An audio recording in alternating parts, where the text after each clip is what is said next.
Estás escuchando Milenio 3 por Aluca Nanica. 3 y 7 minutos, Yeré Martínez que nos pone este mítico Olim. Profesor Fernando Jiménez del Oso, banda sonora El Imperio del Sol, ni más ni menos. Y la música idónea para un día como hoy que hablamos de arqueología y misterio, que nos sigue llevando por las sendas del conocimiento. Y para qué lo voy a negar, amigos, es que disfrutamos estos sábados, espero que vosotros sintáis lo mismo, apasionadamente discutiendo y debatiendo de la arqueología y ahora hablando de la pura historia. Pero qué más misterioso que un grupo de hombres que vuelve a las grutas, a las cavernas, como el hombre antediluviano, que se comen entre ellos, que se produce el caos del orden social, la ruptura de cualquier ley. Nos hablaba Juanje de esa escena terrible del populacho de Goya convertida en realidad, y Carmen terminaba esta hora anterior con una escena terrible, criando ratas para devorarlas, como una forma de industria cárnica primitiva en el primer campo de concentración que ha habido sobre la faz de la Tierra. Pero ha habido otros, eso está claro y lo vamos a conocer. Y también Santi nos va a contar algo de los auténticos James Bond. Ahora que está tan de moda, vamos a saber la cara oculta, o quizá la verdadera. Lo dejábamos en esa escena terrible que no es invención, que no es leyenda. Criaderos de ratas en la isla de Cabrera. Claro, antes de llegar al canibalismo, a comerse los unos a los otros, van pasando por diferentes fases. Primero acaban con todo animal que hay allí, incluso los burros tenían algún burro y también lo matan, lo cocinan. Luego lo de las ratas, luego llegan a tal punto que empiezan a comer muchas hierbas venenosas y mueren muchos de ellos también al ingerir esas hierbas. Pero llega hasta tal punto la desesperación, el hambre, que hierven su propia ropa para sacar caldo. Tú imagínate la escena, horrible, ¿verdad? Ropa que además ya estaba de los viajes en barco, de estar en la isla completamente raída, completamente sucia. Pues bueno, esa sustancia negruzca, sucia, hace un caldo que es el que se beben para sacar algo de alimento. Pero no solo eso, y es una escena además, aparte de bastante asquerosa, terrible. Cuando desembarca uno de los capitanes del barco inglés, se había mareado pues por el viaje, desembarca en la playa y vomita. ¿Y qué es lo que hacen los que se encontraban presos en la Cabrera? Comerse la vomitona del capitán inglés. Juanje, tú has llegado a esas piezas de la historia tan desagradables que cuenta Carmen, pero que es verdad, incluso peleas entre ellos por llegar a eso. ¿Existen todavía los cimientos de ese primer campo de concentración? Los he tocado, sí, los he tocado. Están en la bahía de la isla de la Cabrera, que es justo ahí donde hacen el campamento. Pues en cuanto empiezan a... Lo primero que hacen es hacer unos agujeros y simplemente cortar ramas de pino para poder taparse, porque llegan en primavera, pasa el verano, llega esa gran hambruna, pero luego ya, claro, cuando llega el otoño y empieza a hacer frío, pues tienen que empezar a construir con lo que pueden. Claro, ten en cuenta que Mateu Riera, que es el arqueólogo, él realmente lo que va allí a buscar no es el campo de concentración francés, él lo que va buscando son los restos de un monasterio bizantino. Pero cuando empieza a excavar, se da cuenta que lo que aparece es estas chozas, que son partes de este campo de concentración, y de ahí que tenga que echar mano a Francesc Martorell, que es un experto en historia del siglo XIX, porque se da cuenta que es que el monasterio bizantino que no se ha encontrado, o es que posiblemente simplemente lo destrozaron entero para coger las piedras y poder hacerse esas chozas en las que mínimamente poder vivir. Entonces, lo curioso es que a través de este padre Estelric, que dice que bueno, que hay está completamente aquello desapacible y la gente pues se le ha olvidado el sosiego espiritual, empieza a dar el sosiego espiritual, les lleva algunos alimentos para que puedan sembrar, pero en esos 3-4 años que siguen a toda esta locura, lo que se crea es un mundo aparte en Cabrera, lejos de cualquier otra cosa que se nos pueda pasar por la cabeza. Empiezan a morir presos franceses, pero ellos mienten en las listas que le dan a la gente que les trae la comida desde Mallorca, de la empresa que les da la comida, y entonces pues empiezan a tener excedente de habas secas y utilizan las habas secas como moneda. Ese mundo es tan diferente que nos lo contaba de esta forma tan genial Chema Font. Se produce una situación curiosa, y es que parte de los vigilantes que tenían ellos allí eran ingleses, y cuando empezaron a expoliar esos yacimientos arqueológicos encontraron monedas antiguas, encontraron vasijas, etcétera, que vendían a los ingleses a cambio pues de alimentos y de ropas, etcétera. Al final, cuando ya ni siquiera tenían esas monedas o esas vasijas o esos restos arqueológicos que encontraban, utilizaban las habas como moneda de cambio. Incluso dicen que en la isla había un prostíbulo con entre 10 y 15 prostitutas, y la manera de pagarlas también era pues mediante habas. Un mundo aparte, un mundo con otras leyes. Sí, la ley de la supervivencia. Y bueno, en esos momentos decían que era muy curioso, que por ejemplo el padre Estelric se esforzaba en ir a sembrar trozos patatas en un huerto que hicieron, pero claro, en cuanto ponía trozos de patatas, por la noche la gente cogía y se comía lo que buenamente pudiese. Fueron muriendo de enfermedades, además porque bebían agua salubre. Bueno, y al final de toda esta locura de ese mundo, que es muy curioso, ¿no? Porque, por ejemplo, entre esa gente, aparte de crearse esos tártaros, esos bárbaros, que nunca se sabe de qué forma acabaron, y además hay varias teorías, había, por ejemplo, literatos. Y entonces empiezan a ordenarse en ese campo de concentración y hacen que los analfabetos reciban clase de la gente que tiene cultura. Y había algunos que recordaban obras de teatro de memoria y crean en una cuevecita que hay en la Bahía de la Cabrera, pues hacen un pequeño escenario en esa cueva y hacen representaciones teatrales. Se crea un mundo aparte, imagínatelos, casi todos desnudos, semidesnudos, con la ropa completamente harapienta, 8.000 personas, y hasta el tema de las prostitutas, que es que venían, las habían cogido cuando se pierde la batalla de Bailén, porque venían como criadas en la tropa, pues estas 15 prostitutas, que es una historia muy curiosa, pues pertenecían a un soldado que comerciaba con ellas.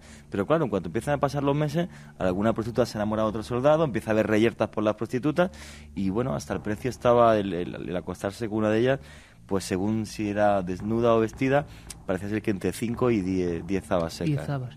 Vaya historia, Juanje, porque es como si otra humanidad hubiera, bueno, elegido otro lugar para aposentarse y el principio de los tiempos se estuviese volviendo a contar con las mismas historias de amor, de sexo, de venganza, de sangre, de poder, o sea, la vida. Y de muerte, sobre todo de muerte. Y de mutilaciones incluso. Te decía lo de muerte porque se calcula que 3 de cada 4 presos habían muerto.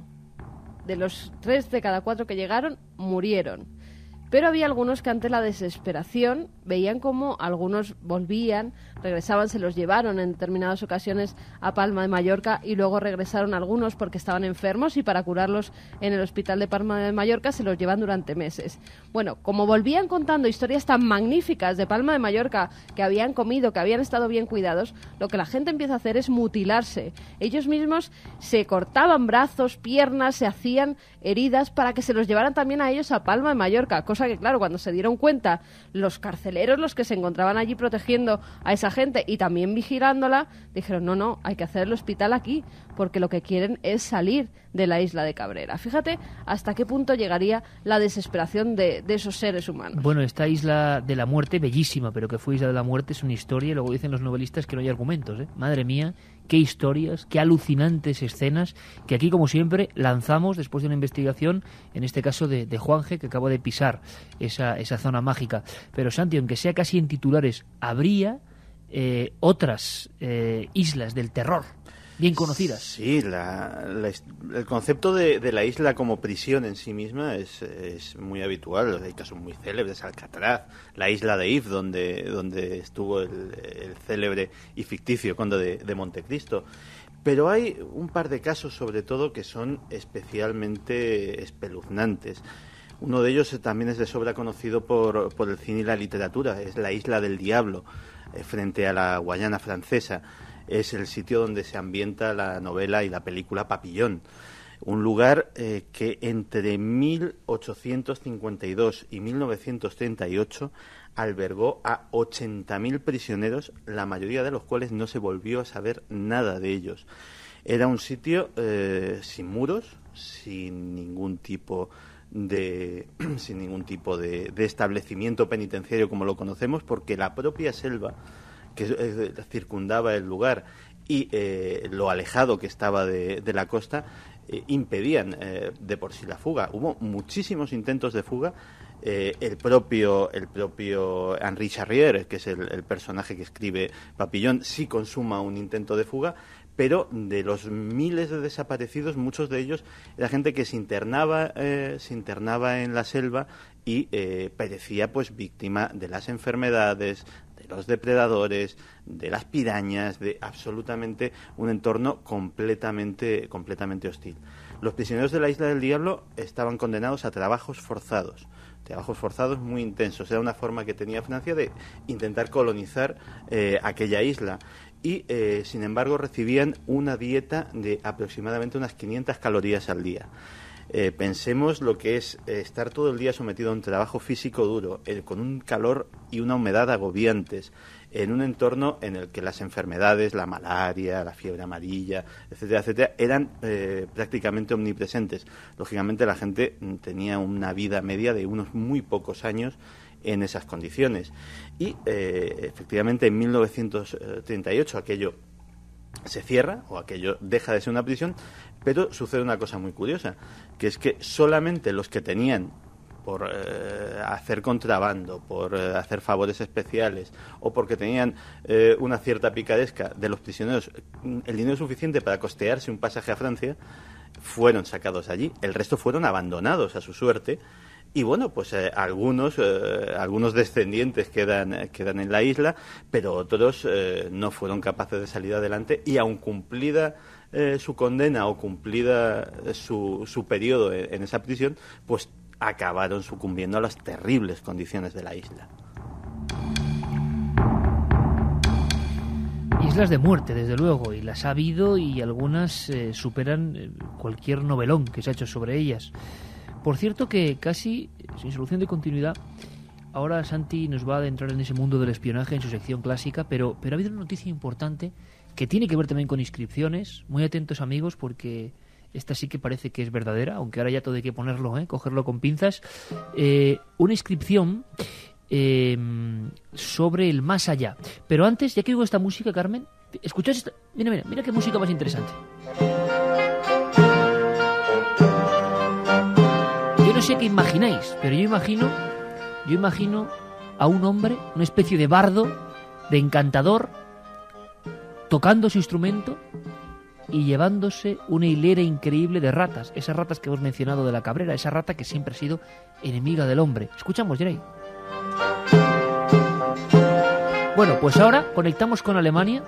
Fijaos qué historia más curiosa nos la cuenta desde allí Carmen Vela, porque tiene mucho que ver con una leyenda que parece que se ha convertido en extraña realidad. Cuentan que en 1284 la ciudad alemana de Hamelin se vio infectada de ratas. Un forastero muy bien vestido se ofreció a liberarlas de ella. Las ratas siguieron al flautista hasta el río Weser, a las afueras de la ciudad, y allí se ahogaron todas. Los habitantes de la ciudad se negaron a pagar al flautista y este prometió venganza. Poco después volvió a sonar la flauta y todos los niños de Hamelin le siguieron hacia el monte. Diese Zeit war nämlich die Stadt Hameln mit einer furchtbaren Menge Ratten geplagt. Überall wimmelte es von diesem 724 años después, el ayuntamiento de la ciudad asegura que parte de Hamelin está de nuevo llena de ratas por la presencia de un vertedero en las inmediaciones de unos huertos municipales. Pero esta vez no necesitarán un flautista, asegura el portavoz del ayuntamiento, Thomas Vanes. Para ello, dice, ya se han contratado a un equipo que pondrá 40 trampas con cebos. Los alemanes se preguntan si no será un truco publicitario de cara al 725 aniversario de la leyenda que se cumple el próximo mes de junio. Pero Vanes asegura que no y que para esa fecha ya no habrá ratas en Hamelin. Cuenta Juan Luis Arzuaga en su maravilloso libro El collar del neandertal que ya estos protohumanos o humanos diferentes a nosotros, en la cima de los huesos de Tapuerca, hace unos 300.000 años, arrojaban los cuerpos de los suyos, por lo menos 32 cuerpos, a un foso. Parece que es el primer acto de enterramiento que conocemos. La sensación de que el hombre o el protohombre se daba cuenta de que algunos ya se quedaban inertes, iban a otro lado. ¿Implica eso creencia en el más allá? Desde luego los expertos científicos no han llegado a ese punto, pero sí en el salto del tiempo que hay después del Paleolítico y las primeras culturas, las primeras ciudades, parece que hay varias estelas, varias grabaciones, varias escrituras cuneiformes incluso que hablan de creencia en el más allá. Está el poema terrible, dramático, terrorífico de Gilgamés, ese héroe que va al inframundo. Pero ahora la sorpresa esta semana es que al parecer hay una inscripción anterior, quizá el primer documento, y desde luego es muy importante, que habla de la creencia en ese más allá. La creencia sobre todo en el alma y en la separación del alma del cuerpo. Es una inscripción que se remonta al siglo VIII a.C., a la Edad de Hierro. Es una losa de piedra cincelada, se ha encontrado en el sureste de Turquía, unos arqueólogos de la Universidad de Chicago que estaban allí excavando. Es una estela de basalto de 360 kilos, 90 centímetros de alto, 60 de ancho, y en ella se muestra a un hombre con barba, con un sombrero, con una copa de vino en la mano derecha. Se le identifica con Cutamuwa, que es una especie de dios, está sentado en una silla delante de un cuadro que está cargado de alimentos. Al parecer esos alimentos le iban a servir en su estancia en el más allá, que viviría después de esa muerte. Pues bien, esta estela funeraria es la primera de su tipo que se encuentra hasta el momento. Además es única por su combinación de imágenes y características textuales. Proporciona una importante aportación al conocimiento de la lengua y de la cultura. Y está escrita, fíjate, Iker, porque tiene inscripciones en un idioma que deriva del alfabeto fenicio y también de un dialecto similar al arameo y al hebreo. Tú fíjate a qué nos estamos remontando. Pues según tengo yo entendido, hay anteriores que hablan del alma, ¿no? Pero bueno, los expertos sabrán. Pero nos dicen los expertos de la Universidad de Chicago, que son los que han hecho el hallazgo y el estudio, que este hallazgo arroja luz sobre las creencias del más allá, no solamente del alma y del cuerpo, durante la Edad del Hierro, y también sobre la creencia, de, como te decía antes, de que los fallecidos se quedaban en esa estela, que tal vez ese sea el hallazgo, ¿no? Porque la inscripción dice que el alma del fallecido se queda en esa estela, en esa piedra, que eso es lo que identifica pues al difunto con el más allá. Bueno, ahí está la noticia, así se ha difundido, un tanto confusa y extraña, pero una estela, decíamos, del siglo VIII antes de Cristo. Por lo tanto, muchas figuras egipcias muy anteriores también hablan, ¿no?, del despliegue del alma del cuerpo, el Ba, en fin, mil cosas. Pero así es la situación, parece ser que es una estela en ese aspecto muy interesante. Habrá que, bueno, revisarla con interés, porque se ha dado la vuelta al mundo con su imagen, su fotografía, eso sí, enigmática, como la sensación de que en esa piedra quedaba el difunto. Difuntos y muchos aparecen en las películas por los tiroteos que ocurren de espías. James Bond ahora está absolutamente de moda con la última. Yo no he visto muchas de este famoso 007, la verdad, pero cierto es que esto se ha convertido absolutamente en un icono musical de nuestro tiempo. Y Santi Camacho, en su otra cara de la realidad, en sus ficheros de la conspiración, seguro nos va a ilustrar y nos va a intentar describir otra historia, seguro también más interesante incluso que lo que aparece en el celuloide. Su nombre es Bond, James Bond. Todos lo conocemos, es el espía más célebre de la historia del cine. Su creador, Ian Fleming, también había sido espía y conocía bien los entresijos de los servicios de inteligencia británicos. Es el servicio secreto más secreto del mundo, pero sin embargo nos lo dio a conocer de alguna forma. 007, una cifra que también se ha convertido en un icono. Pero ¿qué quiere decir ese doble cero que va antes del 7? Si tenía que asustarme todo este montaje, se ha equivocado de hombre, Bond. Si M sospechara que soy corrupto, habría enviado a un doble cero. Ventajas de ser jefe de sección. Conocería los ascensos al estatus de doble cero, ¿no? En su ficha no figura ningún asesinato. Y hace falta 2.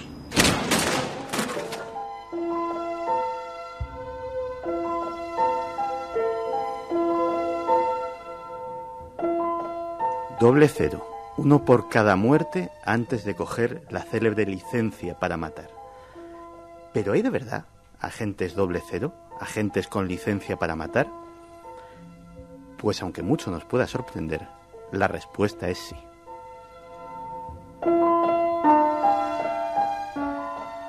La CIA, el KGB, el Mossad son nombres que conocemos todos, pero en la comunidad de servicios de inteligencia hay otros nombres. Nombres de los que se habla en voz baja.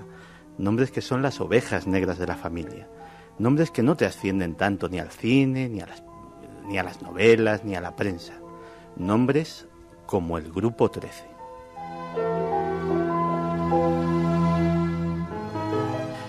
Su existencia nunca ha sido reconocida oficialmente por el gobierno británico, pero los expertos en temas de inteligencia saben que el Grupo 13 no es un mito, es una realidad. Se trata de un grupo muy especial, ultrasecreto, formado por antiguos oficiales de las fuerzas especiales y espías que se encargan de ofrecer a la nación lo que denominan eufemísticamente como servicios especiales.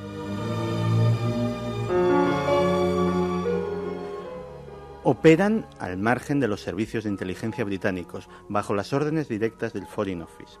Su intención es eliminar a personajes que puedan ser molestos, que puedan obstaculizar los intereses del gobierno en determinados momentos. Esto lo han hecho en repetidas ocasiones. Gary Murray, un conocido autor de temas de inteligencia, fue el único que en su día se atrevió a indagar en los secretos del Grupo 13. Su libro nunca llegó a la luz. Un buen día, Gary Murray salía de un restaurante cuando fue secuestrado, introducido en una furgoneta, y allí, con una pistola en la cabeza, un personaje le sugirió que tal vez debía dedicar su talento literario a cosas más rentables e interesantes. ¿En qué tipo de cosas se ha implicado el Grupo 13? El 17 de abril de 1984 tuvo lugar una manifestación frente a la Embajada Libia en Londres. Allí murió una mujer, Yvonne Fletcher. Todas las investigaciones dieron como resultado que esta mujer había perecido por una bala que había salido de algún sitio de la embajada. Automáticamente el cuerpo diplomático libio fue expulsado de Reino Unido y al año siguiente Gran Bretaña participó en los bombardeos contra Libia. Lo que el Canal 4 de la televisión británica, en un documental de investigación muy valiente, desclasificó de alguna forma hace muy poco tiempo, es que todo fue un montaje, todo fue una farsa organizada para que el asesinato de esta mujer pareciese que había salido de un sitio, pero en realidad salió de otro.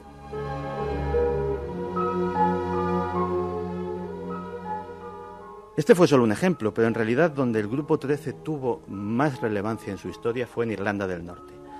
Allí se dedicaban a eliminar a terroristas del IRA, también, según convenía a los intereses, a organizar lo que se llamaba atentados de bandera falsa para luego achacárselos a la organización terrorista y, sobre todo, según algunos expertos, han tenido un papel fundamental en la negociación del proceso de paz.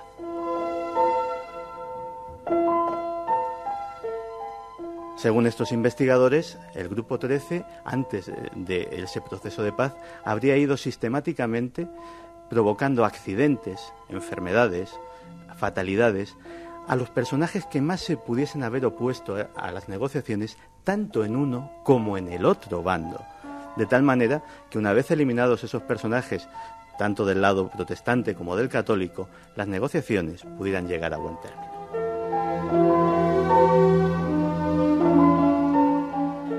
Incluso muy cerca de nuestro país, los operativos del Grupo 13 tuvieron su cierta importancia. El 6 de marzo de 1988, en Gibraltar, 3 militantes del IRA fueron tiroteados por un comando que los estaba esperando. Según los testigos, estaban completamente desarmados y no opusieron ninguna resistencia. La entonces primer ministro Margaret Thatcher asumió sin ningún tipo de dudas la responsabilidad sobre los hechos y no se volvió a hablar más de ello. Esa ha sido posiblemente la vez que más cerca hemos tenido las actividades del Grupo 13.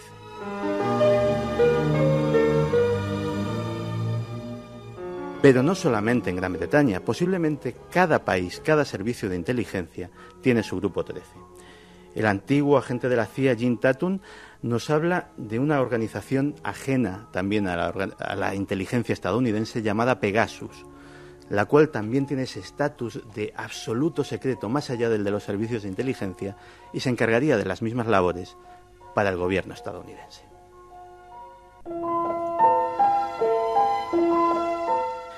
Esta es la historia. Una historia que nos demuestra que fuera de la pantalla de cine, la idea de que haya agentes con licencia para matar, lo cierto es que pierde mucho glamour.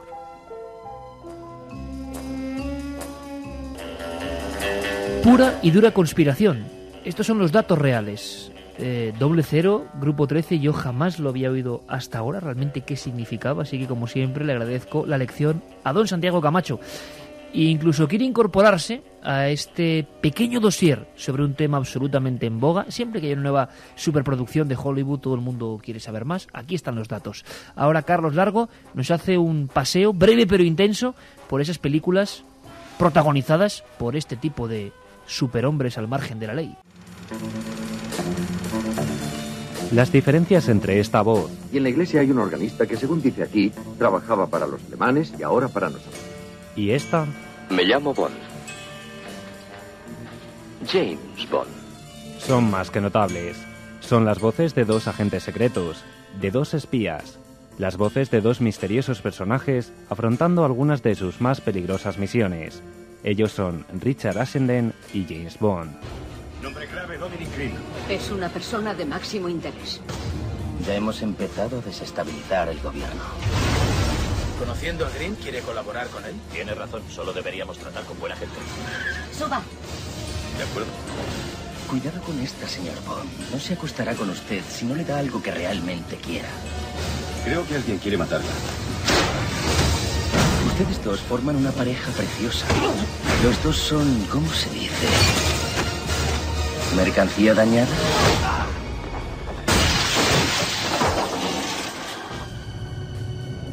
Los dos usamos a Green para llegar hasta alguien. ¿Ha perdido a alguien? Sí. ¿Y ha atrapado a quien lo hizo? No. Aún no. Avíseme cuando lo haga. Quiero saber qué se siente. Este fin de semana se ha estrenado una nueva entrega de la saga de películas del espía más conocido de la historia del cine. James Bond ha regresado al panorama cinematográfico con más fuerza que nunca y una vez más hará las delicias de sus fans en esta nueva aventura titulada Quantum of Solace. Sin embargo, el agente 007 no ha sido el único personaje que ha inspirado durante años al denominado cine de espías. Otros muchos, como por ejemplo el detective Harry Palmer y el agente Jason Bourne, también han sabido ganarse adeptos en sus respectivas trilogías. Una evolución en los caracteres que se hace notar en películas como El ultimátum de Bourne. ¿Quién era yo? Te dieron muchas identidades. Chiver, Webb, Kane, Bourne. Fuiste uno de los primeros del programa. Tenemos un problema. Bourne ha aparecido en el sur de Europa. Turín, Italia. Londres. Tánger. ¿Qué busca? Está volviendo sobre sus pasos. Busca algo y necesitamos saber qué es. Alguien me hizo como soy. Y voy a encontrarle. ¿Quién es Bosen? Te adiestró. Estuvo desde el principio. Él sabe quién eres. No te dejarán en paz hasta que vuelvas en una bolsa para cadáveres. No pueden detenerme.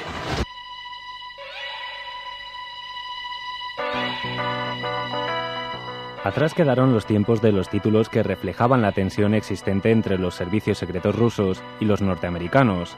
A día de hoy, el thriller y la acción priman en películas que, como Misión Imposible y sus secuelas, presentan agentes altamente cualificados. Buenos días, señor Hunt. Su misión, si decide aceptarla, será recuperar un artículo robado denominado Quimera. Puede elegir a 2 miembros cualesquiera del equipo, pero es esencial que el tercero sea Naya Nordoff-Hall, una profesional y auténtica virtuosa del robo. Tiene 48 horas para reclutar a la señorita Nordoff-Hall y reunirse conmigo en Sevilla para recibir instrucciones. Y como ya sabe, si usted o algún miembro de su fuerza Misión Imposible es capturado o muere, la Secretaría negará tener conocimiento de sus acciones. Ah, señor Hunt, y cuando se vaya de vacaciones, díganos a dónde va. Este mensaje se autodestruirá en 5 segundos. Si les comunicara dónde voy, ya no serían vacaciones. El espía que surgió del frío, El ojo de la aguja, Topaz. Todas ellas han retratado a diferentes clases de espías en todo tipo de épocas. Y es que la magia del cine también ha podido situar a este tipo de personajes incluso en el futuro. Tal es el caso de la película Cipher. ¿Cómo se llama? Jack Thorsby. ¿Es usted espía? No. Tendrá que engañar a otras personas sobre su trabajo, incluso a su mujer. ¿No le importa mentir a su mujer? No. ¿Y qué hace aparte de viajar a ciudades aburridas y hablar con mujeres en bares de hotel? Juego al golf. Miente al decir que se llama Jack Thursby. Miente al decir que no es usted agente doble. Miente al decir que no trabaja para la DC Corp. Y no sabe lo contentos que eso nos pone.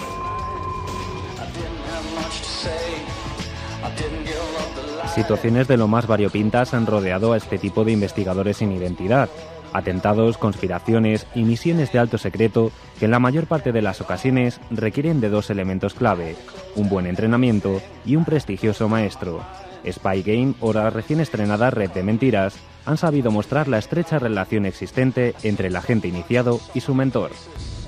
Acabar con el mundo, tal y como lo conocemos, es mucho más simple de lo que uno cree. Agenda del día. Coche inmovilizado. Disparar. Nada de intercambios. Todos mueren. Como siempre. Eso es. Ups. ¿Cómo demonios esperas que lleve a cabo una operación si tú estás llevando otra por tu cuenta? Solo te estoy respaldando, amigo. Vivimos en un mundo muy pero que muy peligroso. Esto no funciona. Esta pequeña guerra va a continuar contigo o sin ti. Títulos cómicos como Austin Powers o Superagente 86 quisieron parodiar los amenazantes peligros a los que siempre se han visto sometidos los agentes secretos. Sin embargo, el cine que mejor ha sabido exhibir los principales rasgos de este tipo de films ha sido el basado en acontecimientos reales, como por ejemplo la película El espía. Es un traidor, Eric. Empezó a espiar para los rusos en 1985. Está involucrado en el caso más grave al que nos hemos enfrentado. El daño económico que ha causado al gobierno es incalculable. Pasarán años antes de que sepamos todas las muertes de las que ha sido responsable. ¿Por qué no le detenemos? No podemos. El director quiere que le cojamos en acción. ¿Y si es más listo que yo? Se ha pasado los últimos años camelándose a los espías rusos. Es más listo que nosotros. ¿Ha estado hurgando en mi maletín? No. No me gusta que me vigilen. Voy a tener que hacer algo al respecto. Y terminamos por hoy con El libro negro, película dirigida por el holandés Paul Verhoeven, donde se muestra la versión femenina de esta clase de agentes. Una mujer enigmática rodeada de un mundo de conspiraciones e intriga que se ve obligada a ejercer de espía contra el nazismo. Realidad o ficción, lo cierto es que tanto hombres como mujeres pertenecientes a esta curiosa profesión han copado en numerosas ocasiones las pantallas de nuestros cines. Y casualidades o no, siempre ha sido con licencia para matar. Toda su familia fue abatida a tiros por las SS. Puedes quedarte aquí, pero tendrás que trabajar. Cuanto más mejor. Aunque sea peligroso. ¿Has conocido a Beyoncé en el tren? Eris de Bris. Ludwig Beyoncé. ¿Hasta dónde llegarías? ¿Hasta dónde? Para servir a mi país, tengo que seducir a un oficial alemán de alto rango. Bonito, muy bonito. Tú encárgate de que tu alemán esté contento. Trabajan siguiendo una lista de judíos adinerados y luego los matan. Detengamos a ese cabrón. Si matamos a Franklin, ejecutarán a 20 o 30 rehenes. No podemos hacer nada sin ti.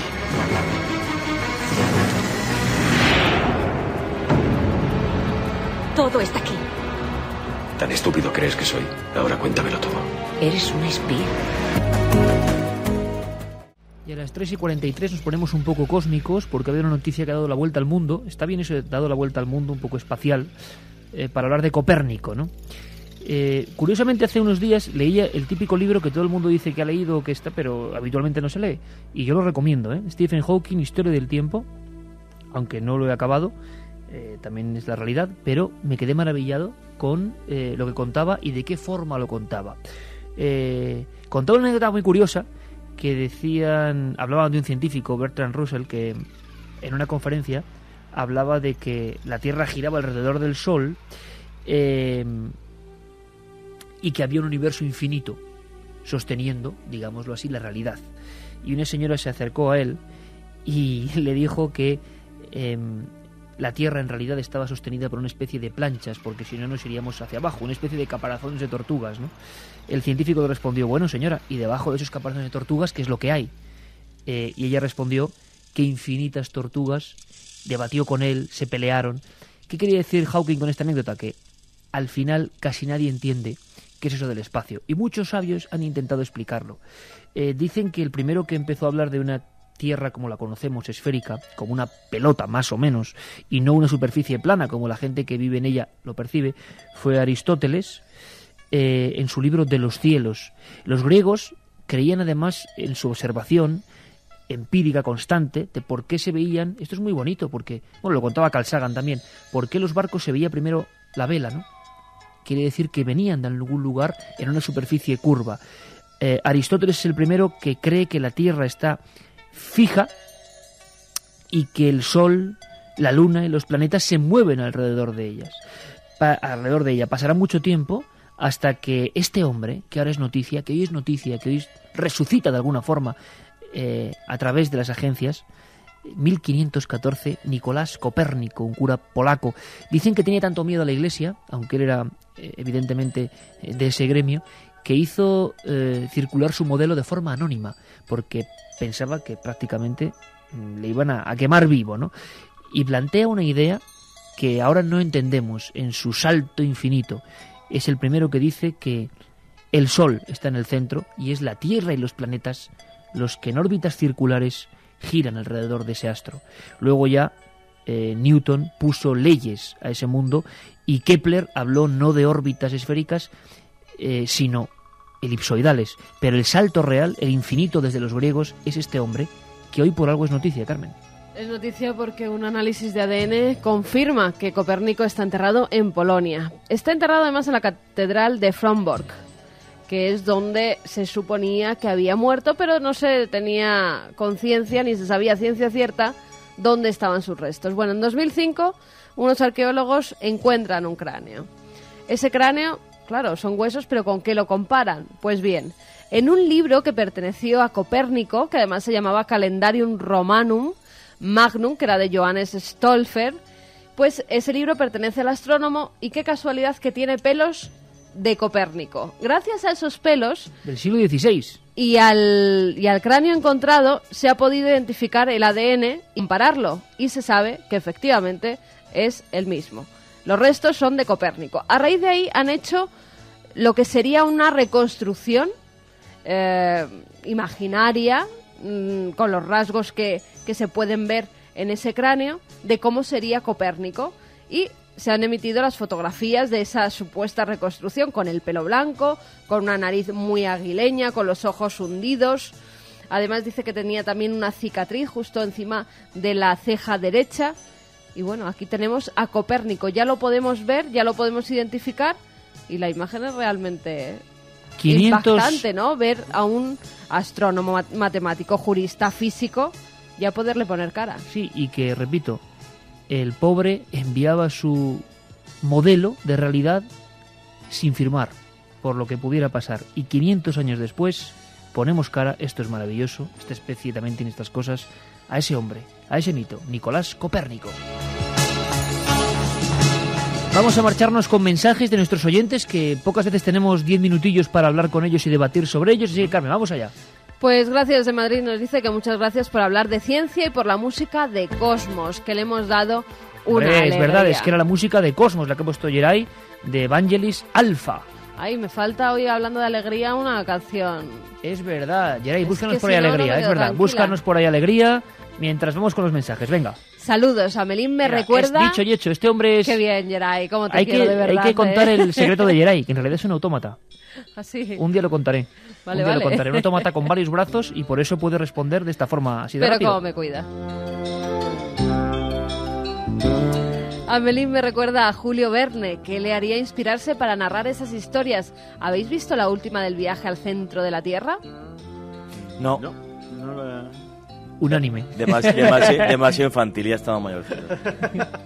Hombre, aunque estés niño, mayorcito, sigues siendo niño, tan infantil, Juanje. Yo sí, es verdad. Tori nos dice por la fortuna. historia. Por fortuna. Yo también. La historia es muy importante y poderosa. Cuando ya no hay nada que escribir, se hacen cosas como reescribiendo la historia. Un filólogo vasco que nos dice que nada de conspiración nacionalista, que mostramos un gran desconocimiento, que allí no se ha vivido así de Iruña Velella, este fraude, entre comillas. Bueno, fraude o lo que sea, que no lo sabemos. Por eso yo tengo digo, aquí como comillas. 200 páginas de titulares y de cosas, o sea que vivir se ha vivido, pero vamos, las opiniones libres. Y si quiere contarnos cosas, tiene nuestros micrófonos abiertos, que quede claro. Nos dicen que separar cultura y política, muchos de los mensajes que hemos leído pecan de lo que critican. A pesar del fraude, el poblado de Iruña es una pasada sin estudiar. Siempre ha habido engaños y engañados. Podrían haber sido engañados estos arqueólogos. Pues mira, cerca de Iruña Velella, esto es una anécdota, pero cerca, yo con 12 años o por ahí, fui con mi primo Roberto a investigar uno de los primeros casos que yo investigué en mi vida de ovnis, 12 años, claro, imagínate qué investigación, a preguntar, ¿no? En Tres Puentes, que es el pueblo de Iruña Velella, de al lado. Lo de Iruña Velella va a traer cola, porque todo el mundo está hablando de ellos. Hola, milenarios. Leí hace tiempo que los vascuences tienen su origen en los vikingos, nos dice Lucas. Bueno, se han dicho, Juan Gesanti, tantas cosas de nosotros los vascos, o sea, se han dicho tantas cosas. Yo me quedo con la versión, ya te digo, de ese libro maravilloso, Egipcio, Guanches, Berberes y Vascos, de Jorge Alonso, si me no recuerdo, editorial Complutense, es coautor, hay otro autor más, y pienso que los estudios más serios que se han hecho sobre el tema del origen de los vascos están en ese libro. Y para mí, aparte de todos los estudios genéticos que hizo también Caviglia Sforza, un antropólogo italiano, genetista, en alguno de sus libros, demostraría, digamos, que bueno, que los vascos son los íberos que había en la península ibérica, que apenas tuvieron mezcla étnica con todos los pueblos que vinieron de fuera, mientras que las partes mediterráneas de este país, pues se mezcló todo el mundo, griego, fenicio, romano, o las partes más del norte, pues la cultura celta en sí, aunque si analizan los símbolos vascos, como es el lauburu, pues no es más que un tetrasquel celta, pero bueno, con una cierta modificación que le da más movimiento. Mira, empezábamos con este libro, ahí aparece ese signo, este libro que fue uno de los inencontrables, Santi? De aquella colección de otros mundos, El misterio vasco. Vendía mucho esto, Sí, y ese es de los más difíciles de encontrar bueno, ahora en ese libro, en el mercado. En ese libro hay pasajes increíbles, como por ejemplo una expedición que hay al Amazonas, y de repente solamente uno de los miembros de la expedición, que es vasco, que puede hablar con algunos indígenas porque habla un idioma similar. Hay cosas maravillosas en ese libro.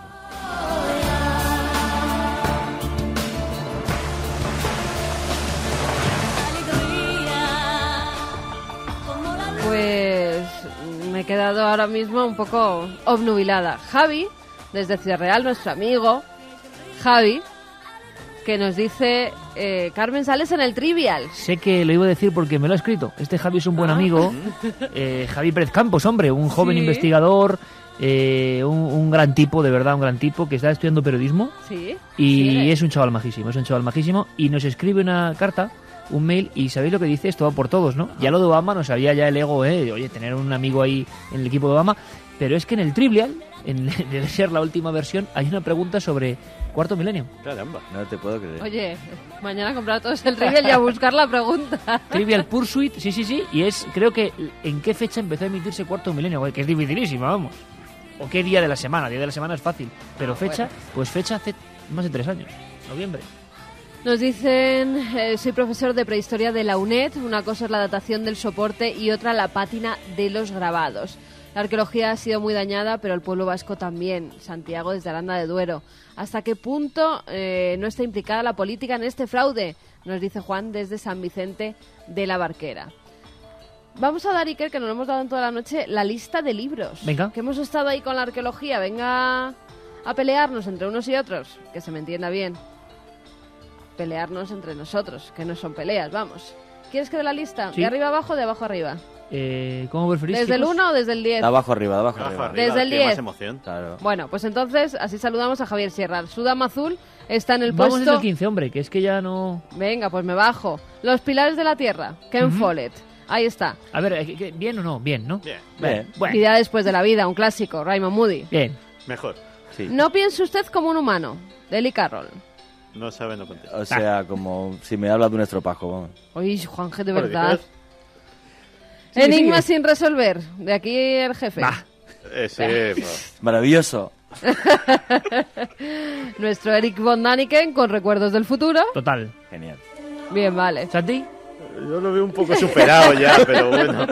Mira, esto está bien, esto puede ser un lugar de confrontación. Vamos con Javier Sierra, Sudama Azul. Que además hay nuevos documentos. Bien, bien. Los contaremos algún día. Bien, bien. Muy bien, muy bien. Una historia muy bonita. Ah, bueno. Bram Stoker, Drácula. Bien. Genial. La Biblia. Bien. Santi, tú Sí, callado. la Biblia. La Madre Biblia, mía. la Biblia es una O sea, locura de pero principio como a fin. documento histórico, la Biblia. Como documento Eso histórico te iba a refleja decir, una ensayo paranoia ficción. brutal. Bueno, vale, lo que queráis. O sea, como por libro, fa- como por- libro importante, ¿habrá algún libro más importante que la Biblia, No, digo no, yo? indudablemente. Vamos, hasta los cromos de la última liga del 2007 es más importante que la Biblia, que es Sí, una cuando paranoia decíamos brutal. que no había dejado de Oye, ser esto un lo dice libro. Juan G. Vallejo. Si alguien quiere Es- apalearle, es Juan G. Vallejo. Eso. Que luego dicen, decís en Sí, sí, Milenio no, 3. no, No, no. lo dice Juan Jesús Vallejo. Eso perdón. lo dice Para que la gente se despierte un poco. Hombre. Venga, vamos con más. 100.000 kilómetros tras los ovnis, de Juan José Benítez. Un clásico. Un mítico. Horrible. Uy. A Ahí ver. no estoy de acuerdo porque es mi libro votado. Incluiría 3, fíjate. El de Arzuaga, de La mente en la perdón, jolín. El de El collar de Neandertal. Incluiría uno que me ha impresionado, La mente en la caverna, de Lewis Williams. Ujú. Impresionante. Bueno, sexto lugar, de verdad, muchas gracias. Misterios de la Iglesia. Y no digáis nada. Paso al Bueno. siguiente. El paraíso maldito. Bueno, pues tú lo prologaste. Bien, El paraíso maldito, de Iker Jiménez. Bueno, los nuestros no se deben comentar. Vale, porque... pues ala, mejor Muy que bien no. un viaje a esa parte de España. Dioses, tumbas y sabios, no seas pelota. Dioses, tumbas Buen- y sabios, buen en el libro. cuarto lugar. Buen El libro. retorno de los brujos. El segundo. Pues se me todos los brujos bien, pero tampoco tanto, ¿eh? Es un poco plomo, a veces. Es muy denso, es muy denso. Pero es emotivo. Es muy denso. Y Ya, pero, uf. trae buenos recuerdos. Te Un traerá a antes ti, y un después, a mí. pero es verdad. es muy Ninguno. denso. Bueno, lo votó Santi y está en qué lugar. El retorno Ah, que de lo los votaste brujos? tú Sí. en tercero.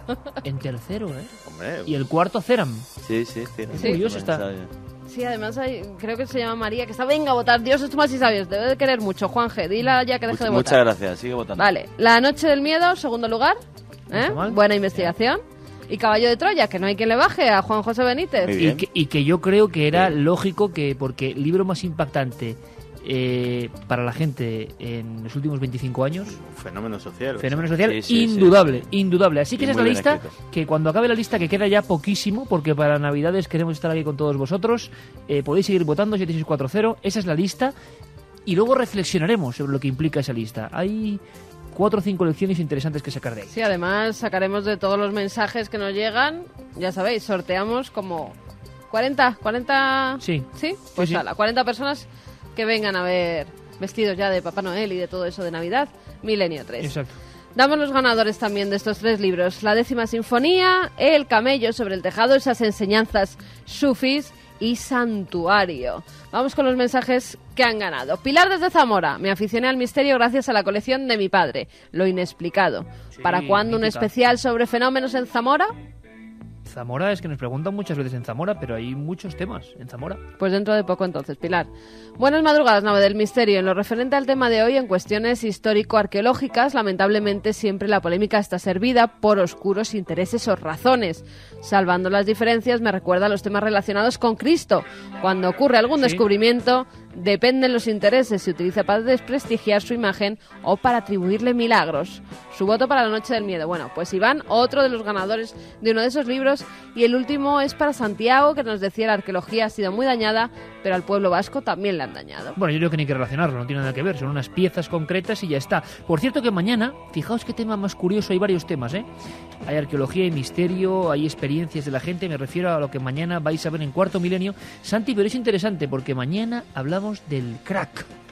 Y mucha gente dirá, ¿pero qué hace Cuarto Milenio hablando Hablamos de de esto? Santi. Sí, señor, mira. Crack del 29. El crack del 29. Ahora mismo estamos viviendo algo muy parecido y aquello también tuvo sus misterios. Son otro tipo de misterios, pero hubo sus conspiraciones, hubo sus razones ocultas y podemos establecer paralelismos interesantes con lo que nos está pasando ahora y con lo que nos está pasando ahora en el bolsillete, que también a cada uno le preocupa lo suyo. Y vamos a tener economistas de primera línea, vamos a tener expertos y vamos a comentar algunas también curiosidades que muy poca gente conoce.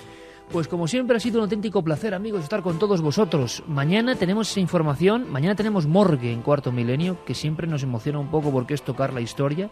Y no puedo decir mal, solo que viajamos 4.000 años. no voy a decir más, pero 4.000 años atrás en nuestra historia, para ir a la morgue y poder tocarlo. Juanje, que descanses, compañero, que has tenido un día muy atareado, Pues acabas de llegar gracias. de la Cabrera. Desde las 7 de la mañana llevo en pie, ¿eh? Yo creo que ya me merezco meterme en la camita. Y es verdad que tuviste que ir en un barquito así para llegar al sitio. Sí, bueno, y tuve que esperar... ¿Solo se puede llegar por barco? Sí, tuve que esperar más de 24 horas porque había temporal. Estuve allí una espera, bueno, aproveché para hablar con los arqueólogos y tal.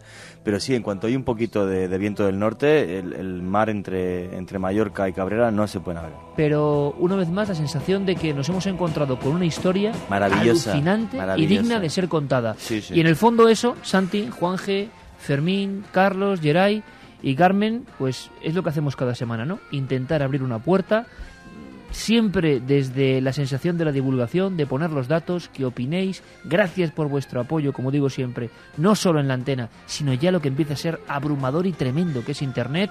Gracias porque mucha gente en cualquier situación, en cualquier lugar, vuelve a escuchar estas conversaciones, estos debates y estos datos.